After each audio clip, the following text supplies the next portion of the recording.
The Great Gatsby by Fitzgerald. I married him because I thought he was a gentleman, she said finally. I thought he knew something about reading, but he wasn't fit to lick my shoe.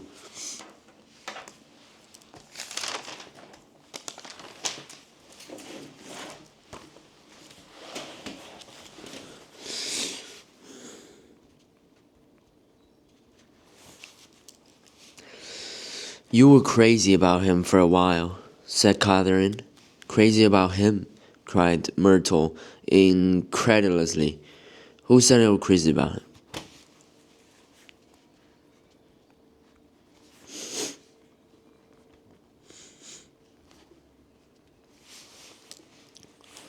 I never was any more crazy about him than I was about that man there.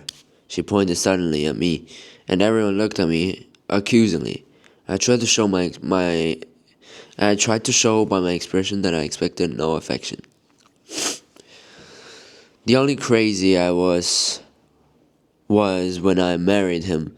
I knew right away I made a mistake. He borrowed somebody's pet suit to get married in, and never even told me about it. And the man came after it one day when he was out. "Oh, is that your suit?" "Yes," I said. This is the first I ever heard about it, but I gave it to him, and then I lay down and cried to beat the band all afternoon. She really ought to give away from him, resumed Catherine to me. They've been living over that garage for 11 years, and Tom's first sweetie she ever had. The bottle of whiskey, a second one, and now in constant demand by all present, excepting Catherine, who felt just as good on nothing at all. Tom rang the janitor and sent him for some celebrated sandwiches, which were a complete supper in themselves. I wanted to get out and walk eastward toward the park through the soft twilight. But each time I tried to go, I became entangled in some wild, strident argument which pulled me back as if with ropes into my chair.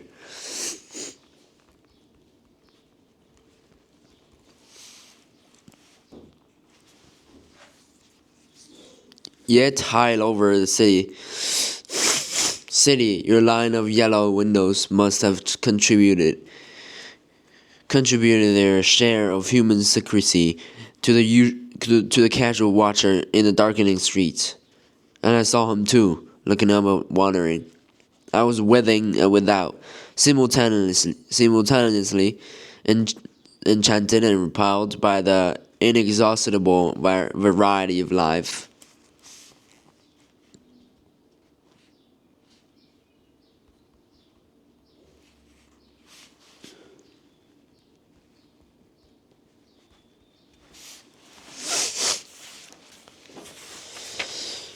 Myrtle pulled her hair close to mine, and suddenly her warm breath poured over me the story of her first meeting with Tom. It was on the two little seats facing each other.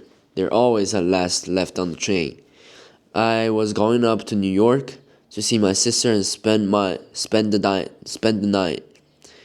He had on a dress suit and patent leather shoes, and I couldn't keep my eyes off him. But every time he looked at me, I had to pretend to be looking at an advertisement over his head. When we came into the station, he was next to me, and his white shirt front pressed against my arm. So I told him I'd have to call a policeman, but he knew I did. I was so excited that when I got into a taxi with him, I didn't hardly know I was getting into a subway train. All I kept talking about over and over was, "You can't live forever. You can't live forever." She turned to Mrs. McKee, and the room rang full of her artificial laughter. "My dear," she cried, "I'm going to give you this red dress as soon as I'm through with it. I'm through with it. I've got to get another one tomorrow. I'm going to make a list of all things I've got to get. A message and a wave and a collar for the dog. And one of those cute little ashtrays where you touch a spring and a wealth and a wreath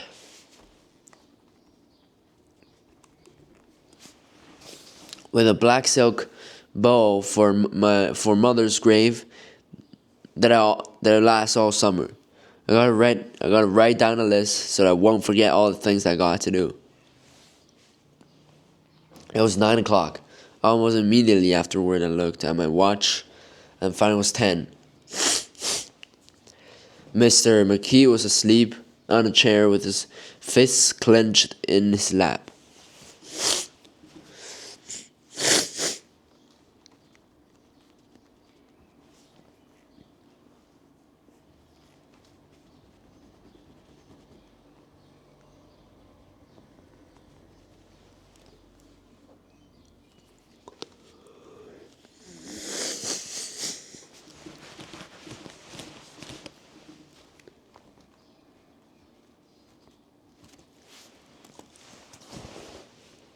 Like a photograph of a man of action.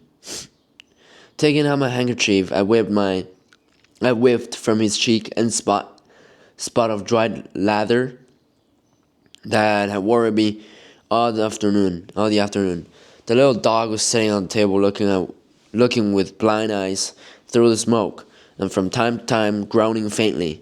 People disappeared, reappeared, made plans to go somewhere, and then lost each other, searched for each other, found each other a few feet away. Sometime toward midnight, Tom Buchanan and Mrs. Wilson stood face to face, discussing, in impassioned voices, whether Mrs. Wilson had any right to mention Daisy's name. "Daisy, Daisy, Daisy," shouted Mrs. Wilson. I'll say it whenever I want to. Daisy, Daisy." Making a short, deft movement, Thomas Shannon broke her nose with his open hand.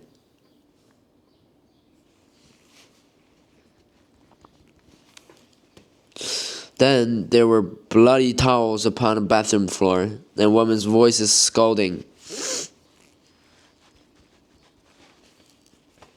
and high over the confusion, a long broken wail of pain. Mr. McKee awoke from his doze and started in a daze toward the door.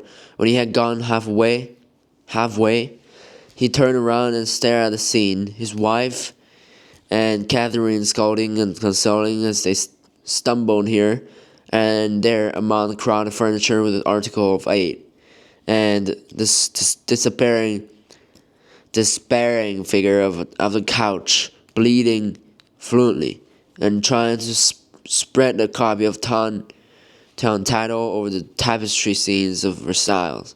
Then Mr. McKee turned and continued on out the door.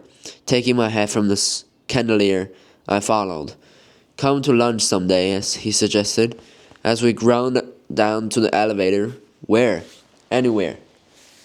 "Keep your hands off the lever," snapped the elevator boy.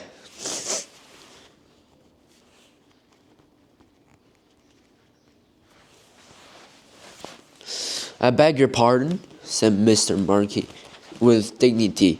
"I didn't know I was touching it." "All right," I agreed. "I'll be glad to." I was standing beside his bed, and he was sitting up between the sheets, clad in his underwear, with a great portfolio in his hands. Beauty and the Beast, Loneliness, Old Grocery Horse, Broken Bridge. When I was laying half asleep in the cold lower level of the Pennsylvania station, staring at the morning Tribune and waiting for the 4